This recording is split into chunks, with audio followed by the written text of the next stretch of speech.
Hello, Sea Wolves! What do you mean? It's December. I can totally get away with this, I think. Anyway, we've had another very interesting 24 hours. Of course, the fact that Louis Burton, now the second skipper to unfortunately have to retire. We'll talk about all of that in a minute here. But before we get started, I hope you have something delicious in your, hopefully, official Sea Wolf mug. I hear from more and more of you guys in the comments that you're enjoying the show with an official Sea Wolf mug. And I mean, there's nothing like it, to just do it the official way it feels the best. Here we go. 3, 2, 1. Cheers, Wolves. La mer est énorme. Aïe, ah.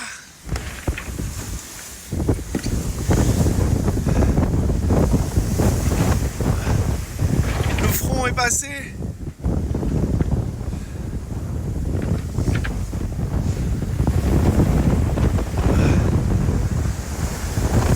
Maintenant, il faut essayer de gérer l'état de la mer. On distingue encore le front là-bas. Le ciel bleu est en train d'arriver sur nous. Ça veut dire que le front est passé, est en train de passer.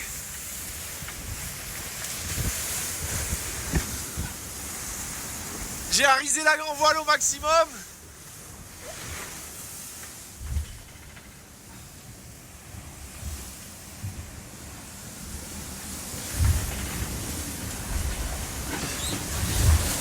C'est vraiment pas des parages où il faut avoir un bateau atrophié, quoi.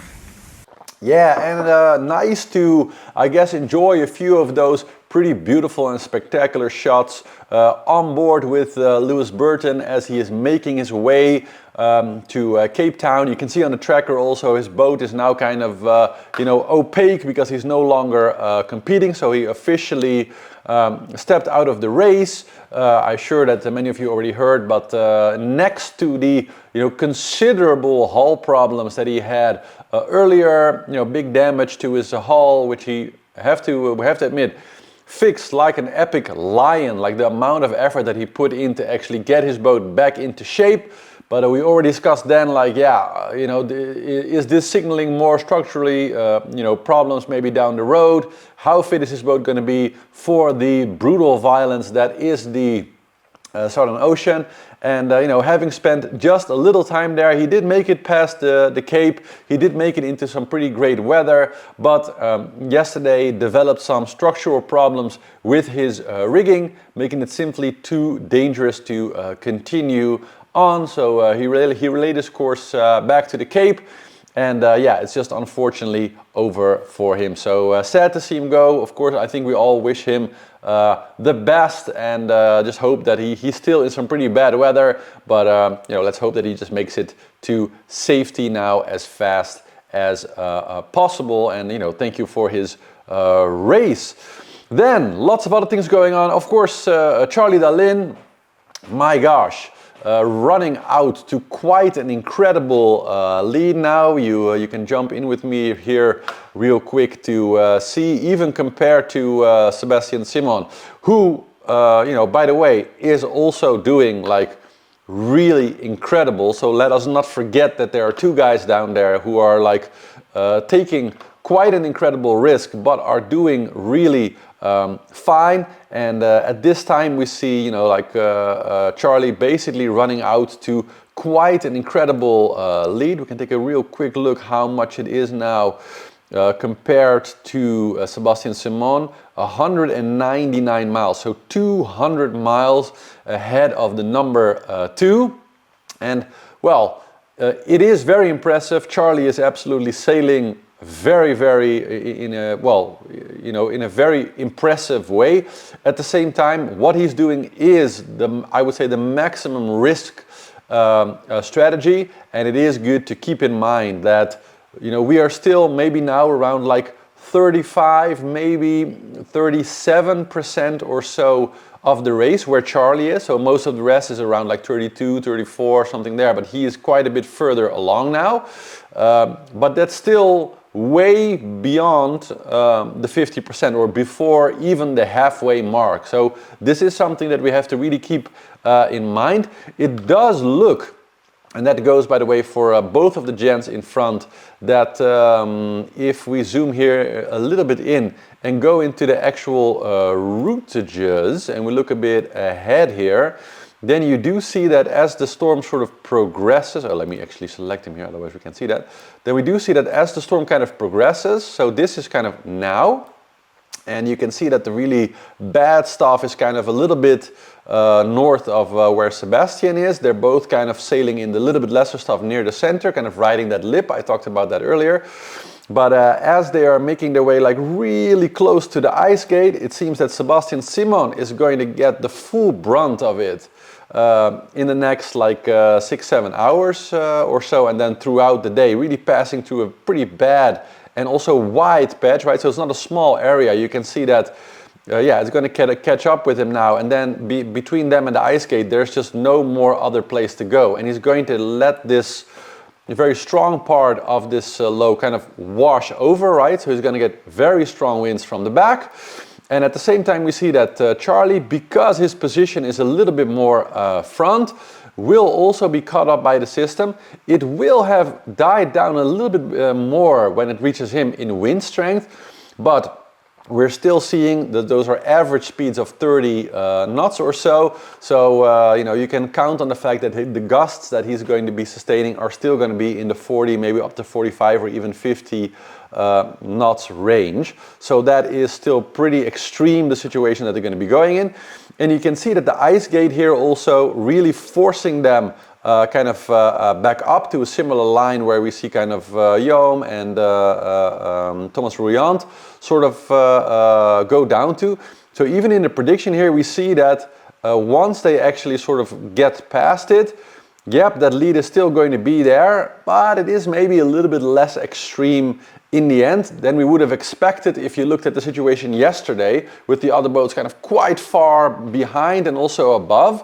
When it's all said and done, and it's still a prediction, but well, we'll see what we see, but I think that it will be a massive lead, but probably still in the maybe 200-mile lead range between Thomas and Sebastien, and another 200 miles to the next two gents. So all in all, a good lead, but still not the type of distance where it's really, you know, you can rest, and this is something that cannot, you know, easily still be lost in the rest of the race. So now it's going to be all about holding that as they make it slowly past Australia, New Zealand, and then into the big challenge of making it, of course, past the Pacific and you know, things like the real dangerous, furious, notorious cape that we're going to get to a little bit later. So that's what's going on with Charlie.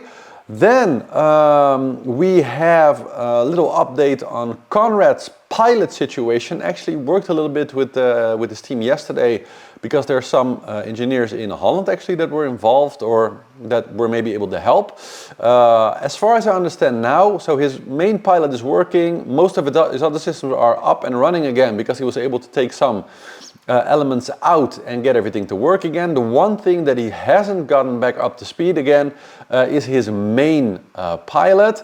And right now his team is sort of, you know, scrambling really all around the planet to find people that are able to understand this particular very specific system, in order to see if there is some way to kind of circumvent a short circuit that he had probably in one of the boards, and actually get it running again, because he is running on one pilot now. There is no backup. So if that goes down, yeah, then he has a real problem.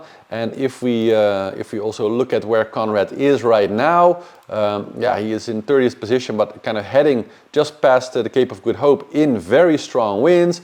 And if we look at like a 2 hour ahead, 5 hours ahead, 9 hours ahead, we see that also that wind is going to be staying with him as he passes the Cape of Good Hope and the rest of South Africa.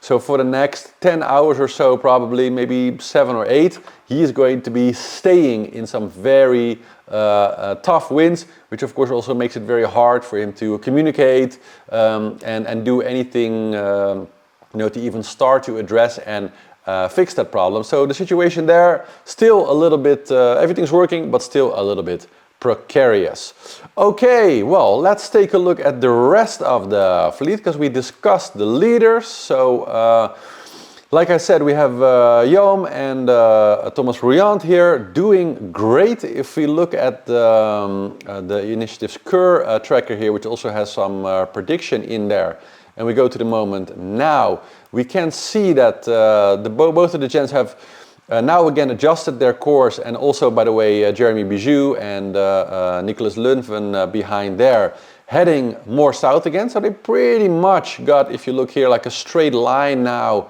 towards kind of that inflection point here, towards passing Cape Levin, as much to the south as possible. Hello, hello! We are on board OCPRB Thursday afternoon. We are sailing in the Indian Ocean, quite far north, because the goal is to avoid a very big low pressure system. So you can see it on the screen. So we are the black boat there. And the goal on this low pressure is moving to east.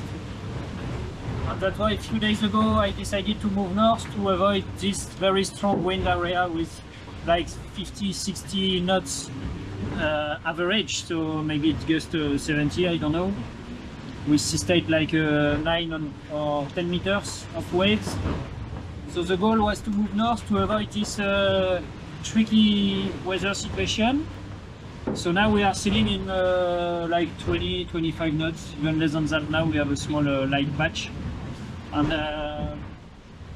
all this system is going to move to the east, and then we also have to manage the sea state. For now the sea state is still good, but at one point we will sail to the southeast. We will also encounter probably some bad sea state, but maybe we'll slow down a bit at one stage, or stay a bit more east, more north, so to avoid the strong sea state. Keeping their route, of course, as short as possible, like what I explained with the curvature of the Earth. The lower you go, the smaller the circle around the world becomes, and it makes quite a difference.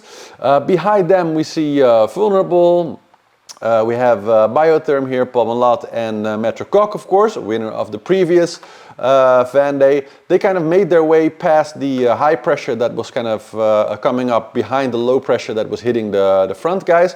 And they're now in nice winds again, doing good speeds, 14, 15 knots, etc. Behind there we see that Samantha Davis has kind of recovered from a little bit lesser position. She did get a bit behind, but still seemingly quite in step with the rest of the pack there. And like I said yesterday also, so Clarice Kramer, Boris and Teamwork Sneffir, Justine Metro, still relatively close to each other, forming a little wolf pack there and making their way through quite nicely. And the wind seems to be good in their favor now, so they can just stay really south. And actually I think they'll have a pretty nice time sailing, 16-17 knots for the next 5-6 hours. So that should be ideal foiling conditions for them cruising too. And behind there we have kind of another, you know, we're starting to see some splinter groups now. One non-foiler, four sort of remaining foilers of the middle group. We have Benjamin Dutroux, we have Romain Atanasio, we have Pip Hare, and we have Damien Sequin there. All now foiling nice. Was good to see that Pip made an actual speed record for her in the night there, 39 knots, so pretty impressive record. I think definitely proves that, well, you saw the first episode when we were on board with her technical director discussing the innovation in the foils and the fact that the boat had become a lot faster. Well, I guess we can say aye to that. And then in the back of the fleet we see actually most of the foilers, even the ones a bit more in the back, are now either past the Cape of Good Hope or are about to pass it, and are more or less in the same situation that Conrad is in. So even though their boats are all, hopefully everything's working nicely, they are battling some pretty strong winds here, 32, 34 wind averages, which means probably gusts up to maybe 40 knots off of the Cape. And with that famous Agulhas currents, a lot of confused seas and you know, very tough circumstances for sailing. So mainly focusing on keeping the boats in one piece as they make their way past the Cape. Hello everyone, it's Ollie. on board Toot Good on day 27 of the Vendée Good news first, I went through the night okay. I'm holding up, the boat is holding up, but it's still quite windy. The wind is somewhere in the high 20s, 27, 28 knots mean wind speeds, but the sea state's very chaotic. I think I've hit a back eddy of the Agulhas current, meaning there's at the moment current over tide, which makes for quite a nasty sea state. Yesterday, I'm sailing very conservatively at about 75% of the boat's potential in average, but every now and then you go down a wave and you accelerate like hell. Yesterday, last night I managed to do, hit 32 knots, which is not the aim of the exercise. I try to stay slow, but it's just very difficult to find the right balance, because you still need some sails up to manage this sea state and sail through the waves, that you're kind of in charge of the boat and the waves don't just play ball with your boat. But it's all good. The wind should drop down to the low 20s in a couple of hours today. Other good news, in about 4 hours time, 5 hours time tonight, I will cross the longitude of the Cape of Good Hope. So I officially exit the Atlantic and enter the Indian Ocean, which is another big milestone. I'll take some photos and I will definitely give you an update again tomorrow. Have a good Friday, everyone. Enjoy your weekend, and I'll give you an update again soon. So that's it for the analysis today. Hope you enjoyed the report. Make sure to like, subscribe, tell friends or other people who you might think have an interest about our reports, and have a great morning, maybe afternoon or evening, depending on where you are on the planet. And see you again in 24 hours. Ciao, ciao.